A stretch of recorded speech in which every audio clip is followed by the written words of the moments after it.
그 목사님들이 이제 가장 대부분 힘들어하는 분들의 견해를 보면 이제 보통 나도 졸업하기 전까지 총신에서 구속사 배웠습니다. 구속사. 근데 구속사로는 엄청난 문제들이 도사리고 있어요. 해결이 안 돼요. 그래서 그동안 우리 장로교가 맥을 못 춘 이유가 구속사 때문에 맥을 못 줬거든요. 이 구속은 타락 이후부터 얘기를 하는 거예요. 타락 이후부터. 이 인간이 타락한 다음에 우리를 구속해 주시는 역사만 얘기하다 보니까 근원적인 문제가 하나도 정리가 안 되는 거예요. 그래서 이제 우리 개신교 신학자들이 뭐 하나님 나라 중심 신학이라든가 구속사에서 하나님 나라 중심, 뭐 문화 명령 중심, 뭐 이러다가 요즘에 있어서 이제 겨우 좀 언약사 중심으로 성경을 보려고 빵긋빵긋 해가는 그런 형편입니다. 왜? 장로교 신학이 아직 정리가 안 돼 있기 때문에 그냥 구속사에서 그냥 머물러 있어요. 그래서 그 얘기하던 김에 조금 말씀을 드리고요. 구속사는 개역의 3원리에 이제 개역의 3원리. 그게 뭐냐면 이제 첫째가 성경권위 아니에요. 성경권위.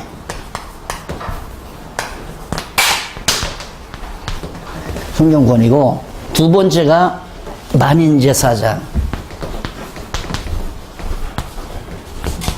제사장. 세 번째가 이제 이신, 득구, 득구라고, 득구, 구원.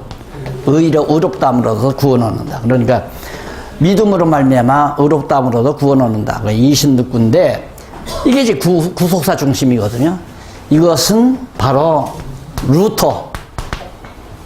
어느 목사님이 그러더라고요. 루터교 지원상 박사가 누가 한때 뭡니까? 막 호텔에서 늘 해가지고 뭐 한 거 있잖아요.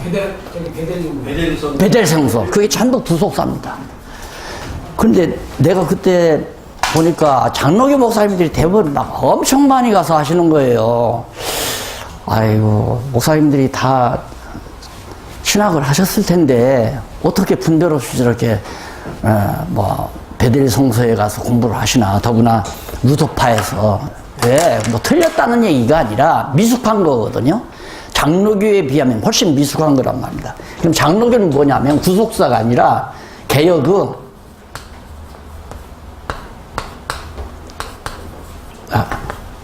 개역의 5대 교리. 개역의 이건 칼빈이죠. 이건 하나님 주권, 하나님 영광 중심이에요. 구속사가 아니라 하나님 주권 중심. 하나님 주권 중심. 예, 칼빈이죠. 이건 루터고.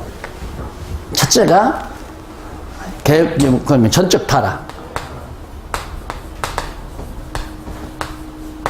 타락. 두 번째가 무조건 선택.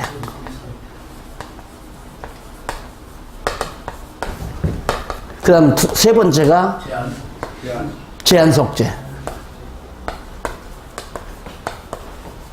네 번째가 불가항력이죠. 불가항력 은총. 그 다음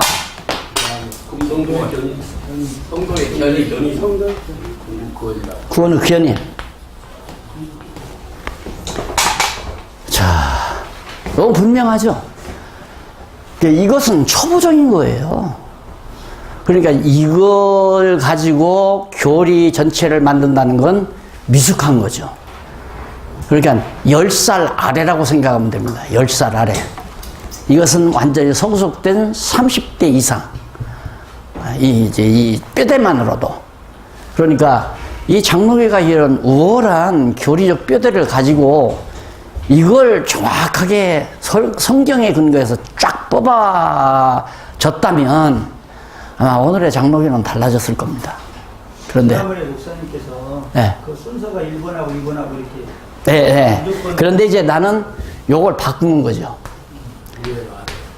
이게 이제 이 교리를 정할 때, 신조를 정할 때 사회자가 바로 사회자의 주장이에요. 전적 타락은 그게 아니라 무조건 선택한 다음에 전적 타락이 된 거다. 그게 전적 타락한 상태에서 하나님께서 이게 그 말이 맞잖아요. 예, 무조건 창세 전에 이때 그냥 하나님의 깊으신 뜻대로 우리를 예정하사 그랬지. 그냥 깊으신 뜻대로 아무 조건 없이 면자 없이 어떻게 하면 면자가 없이 하나님 깊으신 뜻대로 무조건 선택한 거예요. 여기서부터 출발을 해야 되거든요.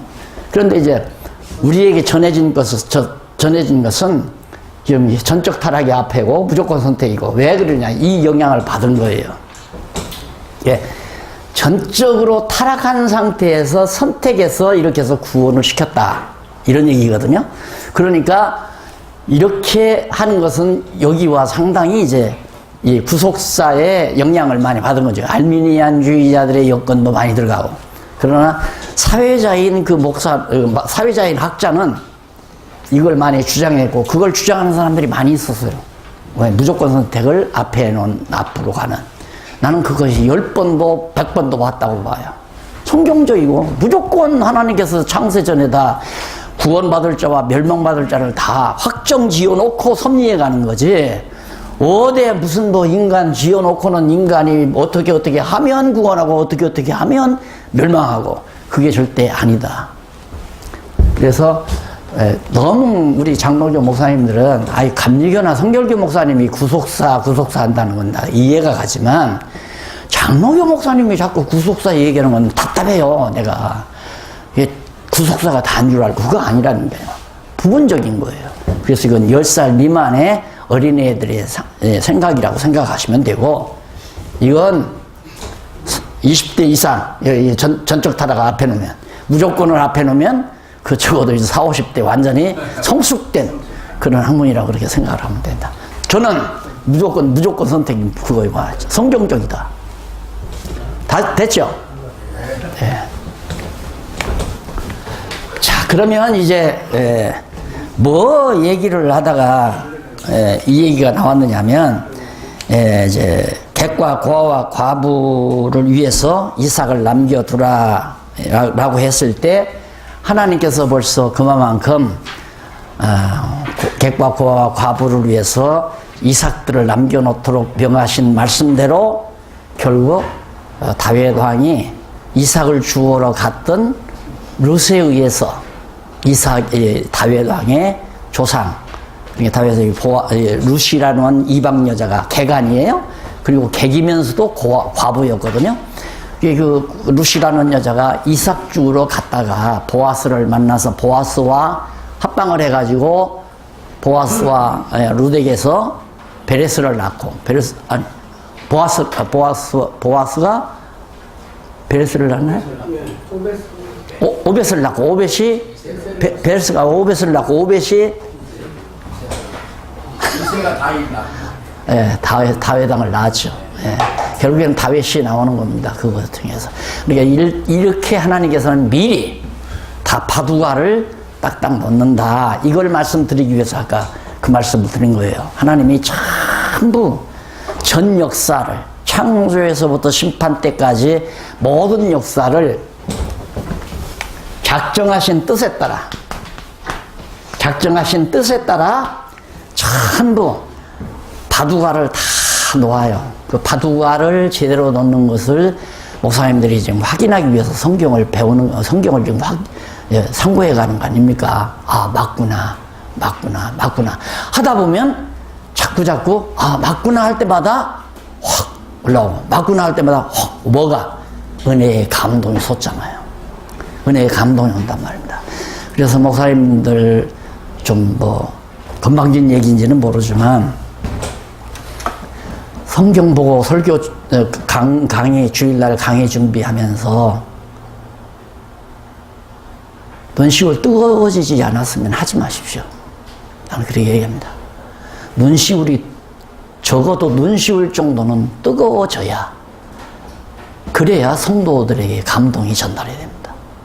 그냥 아는 지식 전하려고 하면 안 된다 이거예요. 아는 지식 전하는 건 들으면 들을수록 성도들은 그 성도들은 관심이 없어요. 알아서 뭐 하게요. 성도들은 그런 거 원하는 게 아니에요. 알아서 뭐 성경이 어떻고 성경 뭐 내용이 어떻고 그거 하는 게 중요한 게 아니란 말입니다. 저도 지금 목사님들에게 성경 내용은 목사님들 다 많이 읽어서 알잖아요.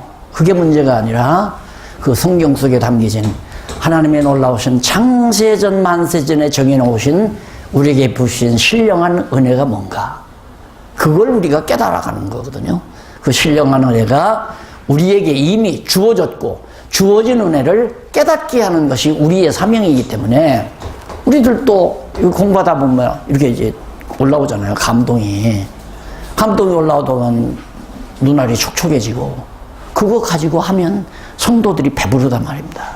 성도들의 마음속에 감동이 오고, 책이 있고, 여기저기에서 책이 있고, 이것은 성도들이 모를 거다 하고, 요 지식 메모했다가 지식 자랑하는 것처럼, 톨스토이가 어떻고, 섹스피어가 어떻고, 이렇게 해서 달리려고 하면 안 된다, 이거죠.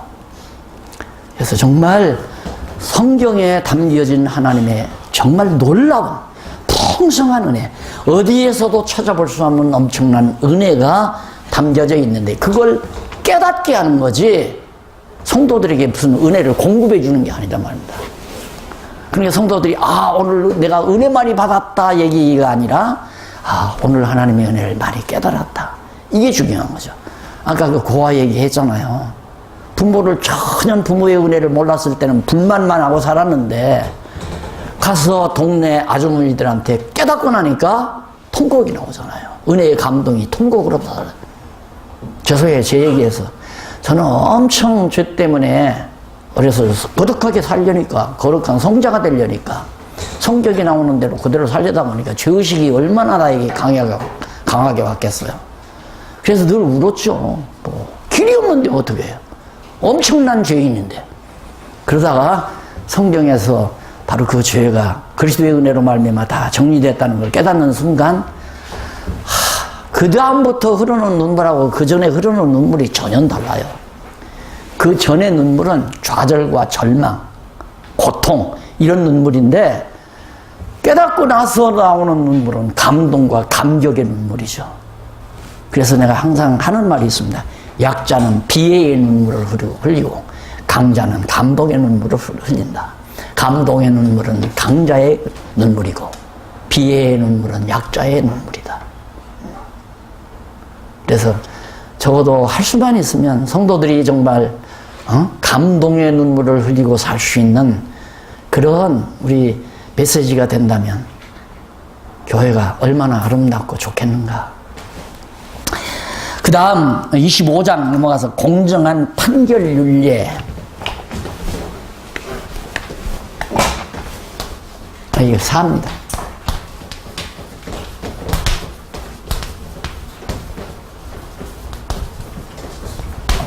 이게 이제 25장이죠. 가나안 땅 들어가서 공정하게 판결을 해라. 재판을 누가 하느냐면 제사장들이 해야 되잖아요.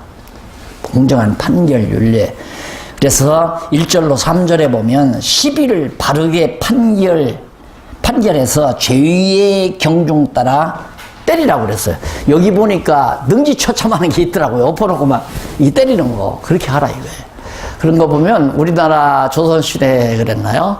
죄인들 데리다가 막 묶어놓고 엎어놓고 막 때리는 거. 지금도 어디 공원에 가니까 뭐 그거 다 해놨습니다만은, 이게 이제 이 생활로 이제 은근히 전해진 것 같아요. 그런 방법들이, 이런 일들이. 그래서 절대 이런 거 보면 이제 왜 그러는가? 사회 혼란을 막기 위한 것이죠. 사회 혼란이 일어나게 되면 하나님의 뜻이 다 망가져 버리잖아요. 가나안 땅에서 정말 나라를 이루어서 번창해서 살아야 되는데, 그래서 이제 무겁고 가벼운 것에 따라서 가벼우면 10대를 때리고 무거우면 40대를 넘어가면 안 돼요. 40대를 때리는 건 사형자에게 때리는 거죠. 39대까지만 때리고 40대를 넘어가면 안 된단 말입니다. 그런 것들을 그거 보면 하나님께서 얼마나 자상하게 하나하나. 그 다음 이제 여기 나오네요. 25장 4절에 딱 나오잖아요. 곡식을 떠는 소의 입에 막을 씌우지 말라. 이것도 억울한 거거든요. 이게 공정한 판결을 해야 하는 건 억울한 것이 없게 만들어라는 얘기고, 곡식을 떠는 소의 입에 망을 씌우는 것도 안 된다. 예. 소의 입에 망 씌우지 말라. 그런데 이걸 사도 바울이죠? 아니, 예수님께서 그랬나요? 바울도 그랬어. 네, 바울이 그랬죠? 바울이. 네. 어찌 소를 위함이겠느냐. 예. 사실, 복음을 위해서, 신령한 양식을 위해서, 그러니까 이 가르치는 은사를 받은 목사님들의 은사는 하늘이네요. 하나님이 내시는 거예요. 엄청난 보화거든요. 그러니까 곡식을 떤단 말은 곡식 먹도록 타작하는 거 아니에요. 소가 이제 이게 힘으로서 이제 타작을 하는데, 우리 목사님들이 바로 신령한 양식을 마련하는 거 아닙니까? 신령한 양식은 이미 하나님께서 공급해 주신 하나님의 말씀을 통해서 성도들에게 공급하기 위한데, 그렇게 곡식을 떨어서 음식을 마련하도록 했는데 그 입에 망을 씌우지 말라. 여기서 이제 중요한 것은 말라 그랬잖아요. 말라. 하라. 이걸 금하는 것이고, 이건 금지 명령이고, 이건 하라는 명령이고, 둘이 달라요. 이게 십계명도 보면 말라도 있지만 하라도 있어요. 우상을 섬기지 말라. 내 부모를 공경하라. 다르잖아요. 하라와 말라. 이렇게 명령하셨으니까 인간이 해야 된다. 이거거든요. 알미니안주의자들이 말하는 게 바로 그거란 말입니다. 하나님이 우리에게 명령했으니까 하는 건 우리가 해야 되고, 하지 말아야 될 것도 우리가 의지력으로 우리가 하지 말아야 된다. 근데 그게 아니다 이 말이에요. 이것도 똑같은 겁니다. 하나님이 하라 말라 해놓고 하나님이 안 하게 하고 하게 하시고, 그거란 말이에요. 그러니까 마태복음에 그 말씀 나오잖아요. 너희는 옳다 아니라 옳다 하라 그 말이에요. 하나님이 하라는 그건 옳다. 말라. 아니라는 말라. 그건 아니다. 이에서 지나는 것은 악에서 나느니라. 이에서 지난다는 말은 자기가 못하게 하고 자기가 하게 하는 것은 악에서 나는 거예요. 이게 자기가 주권자 노릇을 하는 건 아니다 이 말입니다. 그렇게 예를 들어서 우리 지도자들이, 목사님들이 가장 범하기 쉬운 실수가 뭐냐면, 하라고 해놓고 하게까지 하려고 한다 이 말입니다. 하라고 해놓고 성도들에게 하지 말라 그래놓고 하지 못하게까지 하려고 하니까 악에서 날 수밖에 없죠. 하라고 해놓고 하게까지 하려니까 그것도 악에서 나는 거고요.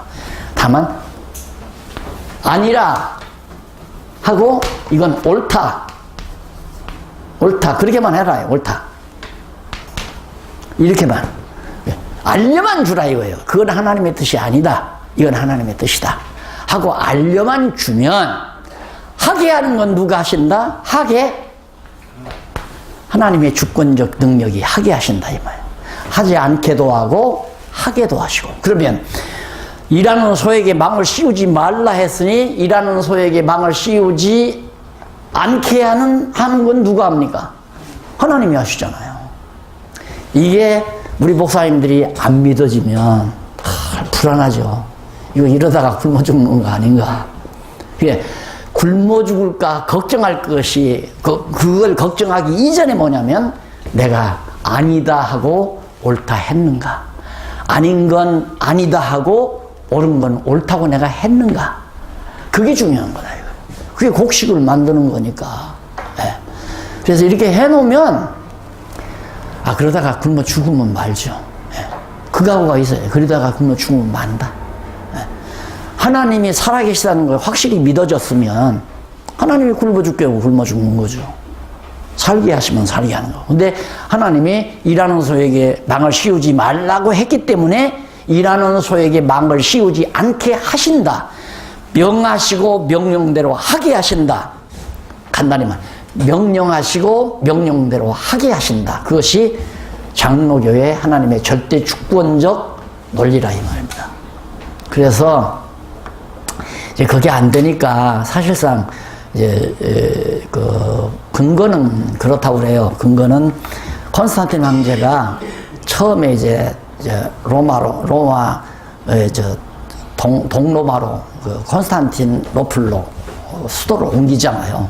그래서 이제 자기가 아시아와 전 세계를 다 제패하려고 옮겨서 콘스탄틴 황제가 되자마자 이제 도읍을 옮기면서 무슨 생각을 했냐면 기독교가 너무너무 이게 왕성하고 일어나니까 이 세력을 이용하려고 한 거예요. 그래서 이제 기독교 공인을 해주죠. 그러니까 지하에서 다 올라오잖아요. 그러고 나서 걷어잡는 방법은 박정희 대통령이 한기총 만들어가지고 그래도 말마디나 하는 목사들 딱 붙들어서 권력을 심어주는 것처럼 콘스탄틴 황제가 그 짓을 한 거예요. 교회 지도자들 다 월급 주마. 그래가지고 그때로부터 목사님들 월급 제도가 생긴 거예요. 소위 그러니까 월급이라는 게 기분 나쁘잖아요. 그러니까 그걸 사례금이라고 하자. 암만 사례금이라고 해도 월급으로 생각하지 사례로 생각하는 사람은 별로 없잖아요. 그러니까 목사가 직업이 된 거예요. 아니에요. 이거예요. 그냥 하나님이 망 씌우지 말라 하신 하나님이 망 안 씌우게 하신다. 그거 이상도 이하도 없어요. 그거 믿고 우리가 살아요. 그래서 우리 장로님 뭐 들으셨지만 저는 죽으시면 죽으시면 마시오. 나는 목회 계속 내내 초기에는 완전히 다 버려다 먹고 살면서 한 10여 년 넘겨 뭐 사례 정상으로 안 받고 교통비 조금씩 주더라고요. 달라고도 안 하고 주면 받고 그때만 해도 교인이 한 40명 모이는데도 밥을 안 줘요. 안 주니까 내가 달라고 할 이유가 없잖아요. 주시면 말아라. 그러다 나가서 이제 조금씩 벌어다가 까치가 먹인 부르다가 참새가 부르다가 이제 새끼들 먹이듯이 그러고 사니까 그 교회가 막 노예가 나와서 교회를 박살을 나게 하더라고요. 뭐 땅덩어리 조금 사니까 땅 뺏어 가려고. 그래 내가 아픔이 많아요. 왜 땅 다 날라갔죠? 재산도 다 날라가고 교인들도 다 흩어지고 한 5, 60명 남았더라고요. 다 노인들, 좀 의식 있는 분들 50명 남아가지고 이 양반들이 그냥 빚어둬서 장소 하나 얻어놓고 나한테 이제 목사님 아무 데도 나가지 마십시오. 우리가 다 생활 다 시켜줄 테니까. 그리고는 차 한 대 그때 소나타 2000cc짜리 딱 사다 놓더라니까요. 교인 많아도 상관없어요. 필요 없어요. 40명 모이는데 안 왔는데 5, 60명 모여서 그렇게 딱 만들어 놓은 거예요. 장소 얻어놓고 나는 일절 손도 안 댔어요. 답답하면 우리 집으로 오겠지 뭐 공부하러. 하나님 말씀 가르쳐달라고 오겠지 답답한 사람은. 그리고 그냥 나 할 일만 하고 있었죠. 그러더니 다 말해놓고 나오라 그래서. 그래서 그때부터 이제 사례 받고. 근데 사례 받는데 계속해서 상처나는 게 뭐냐면 이 소시장의 거강꾼들이 뭐 올렸다 내렸다 이러는데 이거 내가 노예시장에 노예로 팔려온 놈도 아니고 뭐 5% 올리자 10% 올리자 뭐 경제가 이러니까 동결하자 뭐 5% 내리자 와 이런 얘기 들으면 살고 싶지를 않더라고요. 내가 이거 무슨 짓을 하는 거야. 그러다가 은퇴를 했어요. 그래서 내가 어쩌다가 그렇게 정말 휘말려 들어가가지고 늑판에 그렇게 노예 취급받고 살다가 나왔나 좀 부끄럽기는 하지만 그래서 난 이거 철저히 죽기 싫으면 말아. 죽고 싶으면 죽어. 지금도 마찬가지예요. 지금도.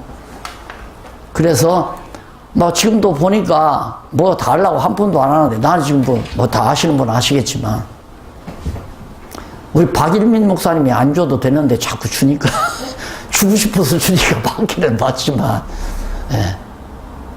무슨 제도에 의해서 받거나 법률에 의해서 받거나 뭐 결의에 의해서 받거나 그것도 없어요. 듣고 깨닫고 감동하는 분들이 후원회 조직해가지고 다 연구비 주고 활동비 주고 깨끗하죠. 주만 받고 안 주면 말고. 이걸 믿으니까 이러한 곡식을 떠는 소 입에 망을 씌우지 말라. 이 하나님 말씀 이건 살아있는 말씀이니까 이건 틀림없이 하나님이 책임지신다. 이거 믿으니까. 25장 5절로 10절 남편이 죽은 후 아내로 후사를 잊게 해주라. 별거 다 참석해 참견을 해. 왜? 생육하고 번성하라 했으니 하나님 당신 뜻을. 그게 바로 남편이 죽었어도 아내를 후사가 있는 방법은 형이 장가를 들었는데 아내 얻어놓고 죽었단 말입니다, 형이. 그러면 그 동생이 뒤를 이어야 돼요. 그걸 이제 바리새인들이 예수님에게 물었잖아요. 7 형제가 있는데 어쩌고 하면서 나중에 사두개인들이 부활이 없다는 사두개인들이 이 다음 천국 가서 7 형제 중에 누구의 아내가 되겠습니까? 에? 뭐요? 그러고 이제 물었단 말입니다. 그러니까 너희들이 성경을 오해했다. 그러면서 이제 천국에 가면 아내도 없다. 아내나 남편이나 다 예수님 신부인데 뭐. 그거 물으러 오는 분들이 또 있어. 묻는 분들이. 목사님, 우리 남편이 안 믿잖아요. 근데 천국을 가면 남편은 지옥 가 있고 나는 천국 가 있고 그렇게 되나요? 왜요? 같이 있고 싶어요?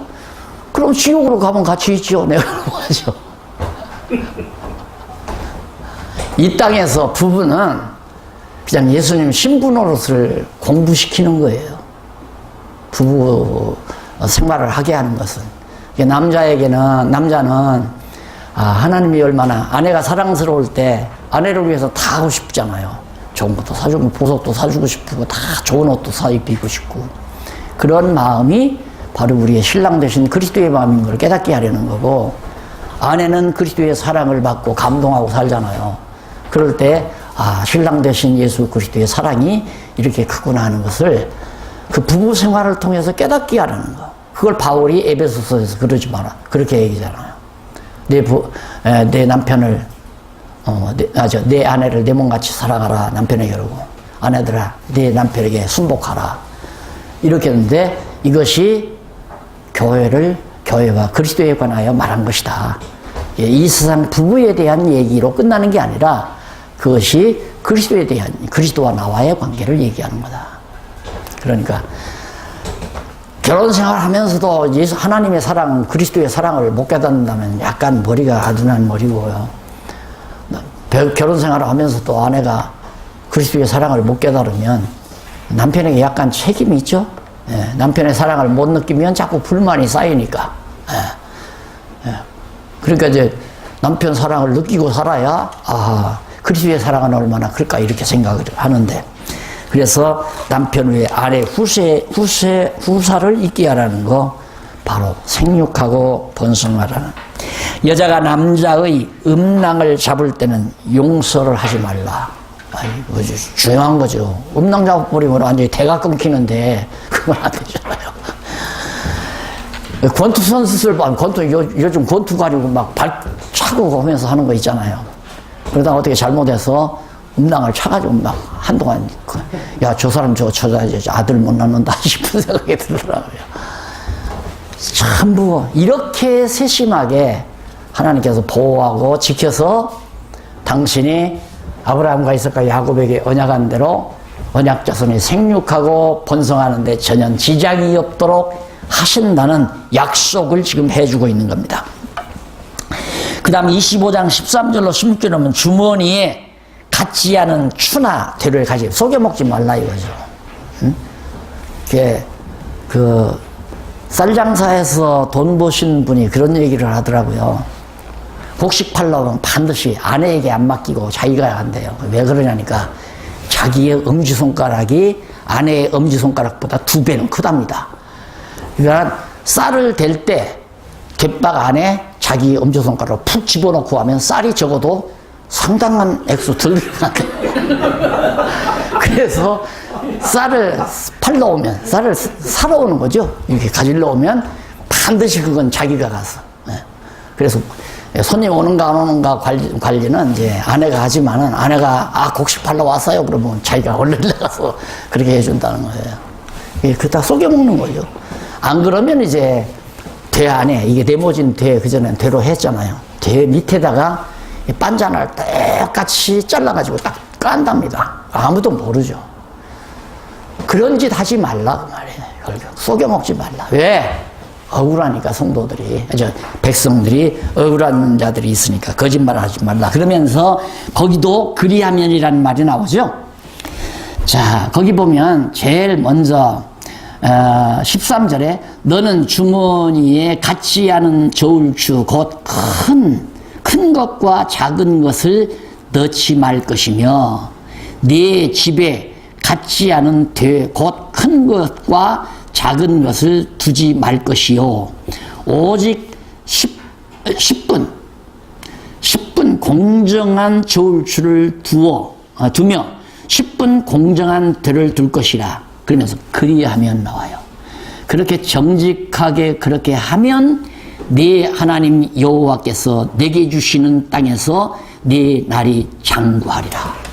변자 나오잖아요. 이거. 근데 나는 이거 아니라고 그랬거든요. 아니다. 왜만 그리하면. 그러면 이제 번역을 어떻게 할 건가? 번역을 고쳐야죠. 바꾸면 돼요.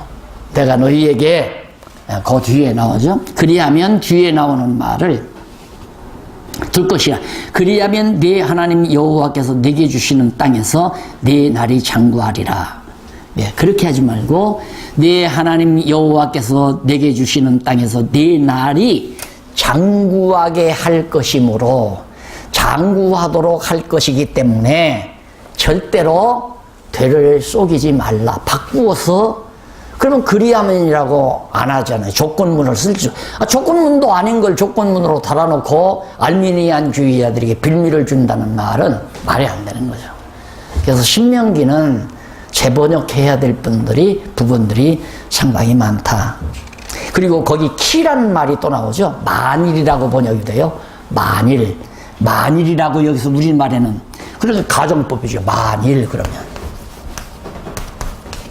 이렇게 하면 저렇게 하면 이 만일 뒤에는 바로 면자가 따라오잖아요. 근데 만일이 보라 그렇게 해석할 수도 이게 다양한 뜻이에요. 이게 만일 거기 나오죠. 뭐냐면 뒤에서 모든 인과적 관계를 가리키는 불변사로 뭐뭐심으로 뭐뭐하기 때문에 라는 의미를 가지고 바로 있는 것이다. 그래서 키라는 말은 아까 만일이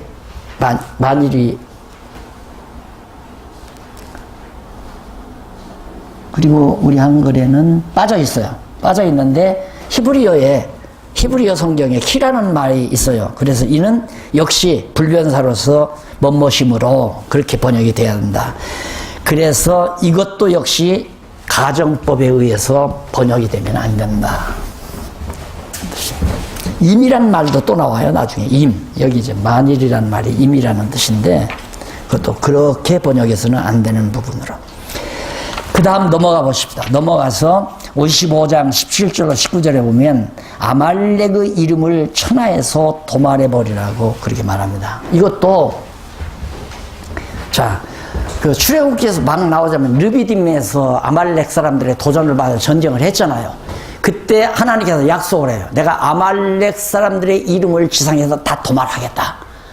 그렇게 하나님이 언약을 했어요. 해놓고는 여기 와서 백성들에게 다 도말해버리라. 그럼 하나님이 그렇게 한다고 언약해놓고는 백성들에게 도말해버리라 명령했으니까 백성들이 도말하나요? 하나님께서 언약대로 다 도말하시겠다. 도말하라고 명하시고 다 도말시키시고. 왜? 이미 앞서 출애굽 초기에 르비딤에서 전쟁할 때 아말렉 군대들의 도전을 받아가지고 전쟁에서 이겼잖아요. 이겨놓고는 앞으로 아말렉 사람 이름을 다 도말하겠다고 하나님이 언약하셨기 때문에 그 언약을 이루실 것을 지금 여기서 명령으로 이렇게 다시 명하는 내용입니다. 자, 이렇게 해서 일단은 25장까지 마무리했어요. 그 다음에 다섯 번째가 하나님 사랑의 윤례. 여기는 이웃사랑, 여기는 하나님 사랑. 그러겠죠. 사랑의 윤례. 사랑의 윤례가 바로 26장에서부터 26장에 나오죠. 예. 이웃사랑에 대한 윤례인데, 이웃사랑을 하는데 이것도 역시 공정한 판결 윤례까지 다 집어넣어도 되죠. 다 집어넣어도 되는데 이게 너무 분량이 많잖아요. 그래서 이제 이웃사랑을 하는 구체적인 내용 중에 하나가 이웃을 속여먹지 않는, 그래서 공정한 판결, 공정한 매매, 되를 속여먹거나 추를 속여먹거나 그러지 않는 것이 바로 이웃사랑이다. 그러니까 하나님이 거짓말을 안 시켜야, 거짓말 안 하지 않으면 이 자본주의 사회에서 속이지 않고는 돈 못 벌잖아요. 전부 다 속여먹잖아요. 정부도 백성을 속여야 되고, 지금 경제가 파탄이 나는데도 괜찮다 해야 되고, 뭐 이런 일들이 참 많이 벌어진단 말입니다. 근데 이게 경제고 정치고 모두가 다 저 위에 계신 하나님께서 전부 다 주관하시기 때문에, 조금 전에 들어오기 전에 우리 목사님 그런 얘기 하더라고요. 오늘 경제학자가 와서 강의를 하는데, 이제는 서구 경제는 몰락된다. 미국이나 유럽 다 몰락되게 돼 있어요. 나는 그 유로화의 그 경제 운용에서 영국이 빠져나갈 때부터 이거 심상치 않다. 내가 생각해서 심상치 않다. 왜? 다급하니까 사실은 유로화를 만든 거 아닙니까? 경제를 살려보려고. 그래서 하다 보니까 영국이 손해가 나는 것 같으니까 야단 나가지고 영국이 빠져나갔잖아요. 영국이 빠져나가니까 영국은 영국대로 좀 그대로 지탱이 되고, 유럽은 유럽대로 지탱이 되지만 안 되잖아요. 일어나지 않잖아요, 경제가. 미국은 발사심을 하고 있고요. 그런데 경제라는 게 소모할 자가 있어야 되거든요, 소모. 돈을 소모할 자가. 그러니까 가난했을 때는 한 푼 한 푼 꼬깃꼬깃 해서 전략해야 돼요, 가난할 때는. 근데 지금쯤 우리 경제만 해도 어떻게 하면 돈을 쓰게 만드느냐에 따라서 경제가 발전을 하는데, 이제는 우리 한국 사람들도 뭐 돈 쓸 데가 별로 없어요. 이제는 차도 뭐 그럴 만한 거 있지. 그 다음 뭐 집도 다 마련했지. 그러니까 아들 준다고 차곡차곡 쌓아놓고, 재벌들도 지금 막 비자금을 비롯해서 돈이 나오면 자꾸 일터를 만들어야 하는데 안 만들잖아요. 골치 아프니까. 그러니까 로봇이나 만들어서 이제 식당에서도 로봇가 다 심부름 나가는데, 뭐 잡술래요? 짜장면 갖거나, 뭐 가서 다 짜장면 갖다 주고, 로봇가 안 돼요. 그럼 내가 중국집을 하더라도 로봇도 하나 사놓고 가지. 직원 그 말도 안 듣고 월급 올려달라고 띵강이나 놓고 쏘겨나 먹고, 그거 누가 사람 쓰겠어요? 그래서 서구 경제는 망하고 이제 동양으로 온다는데, 동양은 지금 인도하고 중국만 해도 30억 인구 아닙니까? 가까이 30억 인구. 엄청 칫솔 하나를 만들어서 35개가 나가는 건데, 이게 안 살아날 수가 없죠, 동양은. 이게 그럼 잘 먹고 잘 살아라고 그랬는가? 나는 그렇게 생각을 안 해요. 왜 이런 상황을 주시는가? 우리 일하라고. 우리 일하라고. 망씌우지 않을 테니까 걱정하지 말고 곡식 떨어라고. 그래서 저는 열심히 합니다, 그냥. 하여튼. 하나님 사랑의 윤리. 그래서 26장 1절 3절, 백성은 소산의 만물을 제사장에게 가져가라. 왜? 애굽에서 나올 때 첫 아들, 첫 새끼는 다 죽었잖아요. 애굽 사람들의 첫 새끼는. 그리고 하나님의 백성인 이스라엘 민족 자손들은 장자들이 하나도 안 죽었어요. 그래서 장자는 내 것이다. 하나님 거다 이거예요. 그러니까 가나안 땅 들어가서 처음 열리는 만물, 그건 다 하나님 걸로 가져와라. 왜? 애굽 땅 종되었던 집에서 인도하여 내신 여호와 하나님을 잊어버리지 않게 하려고. 아버지, 오랜만에 감이 열렸는데 나 먹고 싶은데, 이놈 안 된다. 이건 하나님께 갖다 드려야 한다. 왜 그래야 돼요? 나 먹고 싶은데. 애굽 땅 종되었던 집에서 우리를 인도해서 이 가나안 땅에 와가지고 감나무 심어서 지금 천열매 맺었다.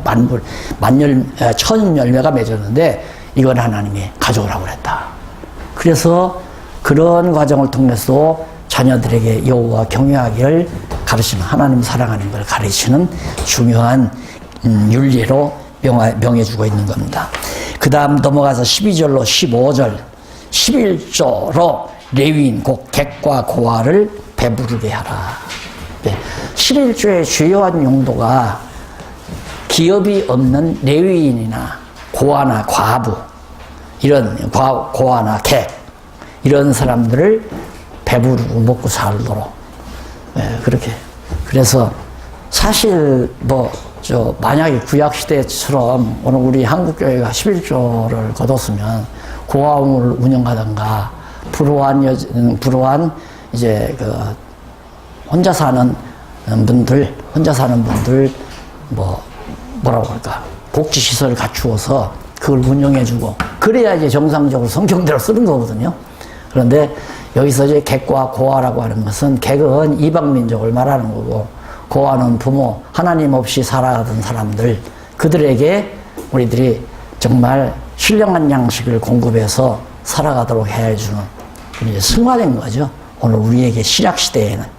구약시대에는 이것이 하나의 모형적으로 주어진 거지만, 오늘 우리에게는 신약시대에 우리를 대신해서 정말 하나님께 제물로 드려주신 예수 그리스도의 신령한 양식으로 이방인들을 구원하고 하나님을 아버지로 모르고 있는 고아와 같은 사람들을 배부르게, 신령한 양식으로 배부르게 하는 일로 이제 승화되는 것이 바로 이 율례에 대한 중요한 의미죠. 그 다음 이제 하나님을 섬기는 일에 대한 결론적인 교훈, 하나님을 섬기는 일에 대한 결론적인 교훈이 거기 나오는데, 오늘날 내 하나님 여호와께서 이 규례와 법도를 행하라고 네게 명하시나니 그런즉 너는 마음을 다하고 성품을 다하여 지켜 행하라. 내가 오늘날 여호와를 네 하나님으로 인정하고 또 그 도를 행하고 그 규례의 명령과 법도를 지키며 그 소리를 들으리라. 확언하였고 들으리라. 그렇게 예언이에요. 예언이고.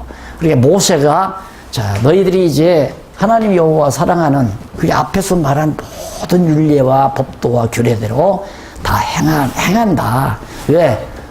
하나님이 행하라고 했으니까 행하게 해주잖아요.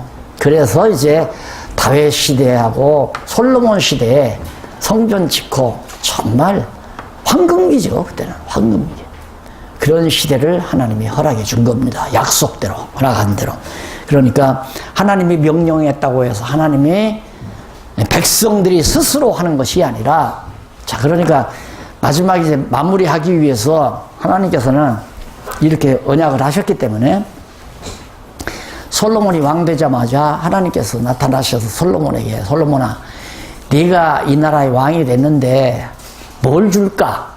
네가 요구하는 대로 뭐든지 내가 다 해줄 테니까 너 한번 나에게 요구해봐라. 그때 하나님께서 솔로몬에게 지혜를 줘서, 하나님께서 마음을 줘가지고 솔로몬이 하나님께 지혜를 구합니다. 하나님, 내가 어떻게 이 백성을 다스립니까? 이 백성들을 하나님의 뜻대로 다스릴 수 있는 지혜를 달라고 딱 할 때 하나님께서, 야, 너 내 마음에 딱 마음에 드는 걸 내가 구했다 하고 그때부터 재물이며 명성이며 다 주잖아요. 그래가지고 솔로몬이 지혜를 얻어가지고 성전을 짓는데 하나님의 지혜로 하여금 각각 다 지혜대로 만들잖아. 짓도록 만들고. 그리고 엄청난 낙성식을 거행을 하죠. 성전을 짓고. 그리고는 거기서 이제 제대로 성전 제사가 잘 드려짐으로 나라가 40년 동안 얼마나 풍요롭고 평화롭고 아름다웠습니까? 이방 민족 하나 쳐들어오지 않아요. 그래서 하나님께서 그 뜻을 읽어줬거든요. 여기서 말한 대로 그 소리를 들으리라. 너희들이 다. 그래서 확언하였고, 여호와께서 내게 말씀하신 대로 오늘날 너를 지키며 너를 자기의 보배로운 백성으로 인정하시고 그 모든 명령을 지키게, 내 눈에는 개자가 막 황금빛처럼 확 번쩍해요. 하나님이 지키게 하신다. 그러니까 모세는 백성에게 하나님 말씀을 가리키는 것 뿐이에요. 가리키고 백성들이 그걸 지키는 건 하나님이 지키게 해서 지킨다. 아까 딱 맞잖아요.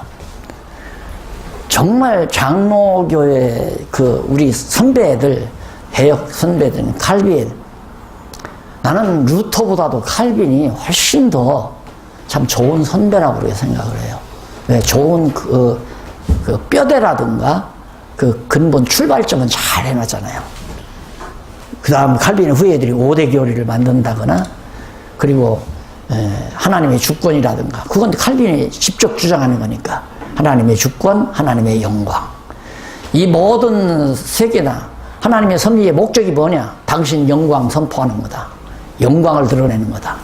어떻게 드러내? 무엇으로 드러내? 당신 주권으로 드러낸다. 방법은 하나님 주권, 목적은 하나님 영광. 너무 좋은, 아주 너무 좋은 출발점을, 그 기초를 우리에게 잘 전해준 그런 좋은 선배였다. 하나님이 주신 지혜죠. 그런데 그걸 칼빈의 후예들이 제대로 마무리를 성경적으로 못했기 때문에 우리 장로교가 도리어 감리교나 성결교 이런 쪽으로 이제 말려 들어간 거죠. 그게 나는 한국에 장로교 없다고 생각해요. 목사님들 속상하겠지만 장로교 없어요. 전부 면자 다 살리는데 면자. 괴자를 살려야 진짜 장로교인데 면자를 살리니까 알리니안주의자들이 저자 성결교, 감리교 똑같잖아요. 감리교 다니는 사람도 장로교 와도 뭐 별 차이가 없어요. 감리교 다니서 장로교 다니다 감리교 가도 별 차이가 없고 그게 그거고 다 하나님 믿는다고 하면서 왔다 갔다 안 되는 일이죠. 그래서 분명히 여기 다 하나님께서 하게 지으신 지키게 하리라 화건하셨은즉 여호와께서 너의 칭찬과 명예와 영광으로 그 지으신 모든 민족 위에 뛰어나게 하시고 그게 솔로몬 때 완전히 드러나잖아요. 그때가 유대 제국 시대라고 해도 과언이 아닙니다. 다윗과 솔로몬 시대. 다윗 때는 왜 이방 민족들이 못 쳐들어왔나? 들어오기만 하면 다윗이 이기니까 쳐들어오면. 그래서 몇 번 들어오다가 그 다음 전쟁이 없어져 버렸잖아요. 형통한 평화로운 시대가 왔고 솔로몬 때는 아야 너무 거창하니까 솔로몬의 지혜 그 애기 죽은 그거 판결한 재판권이 이방 민족에게 다 알려져 가지고 와 대단한 지혜로운 왕이다. 거기 쳐들어갔다가는 망한다. 그 가져라고도 안 했는데 지기지기 싸가지고 봅을 싸가지고 솔로몬 한번 면회하려고 그냥 매년 조공을 누가 가져라고도 안 했는데 조공을 가져오잖아요. 그래서 재물이 넘치고 나라가 평안하고 명성이 높아지고 하나님께서 다 그렇게 해주신다고 약속한 대로. 그래서 모든 민족 위에 뛰어나게 하시고 그 말씀하신 대로 하나님께서 언약하신 말씀대로 너로 네 하나님 여호와의 성민이 되게 하시리라. 확실하죠? 완전한 하나님의 절대 주권이에요. 이렇게 해서 일단 이제 26장까지 이제 마무리가 됐습니다. 조금 쉬었다가 좀 길게 했네요. 조금 일찍 끝났어요.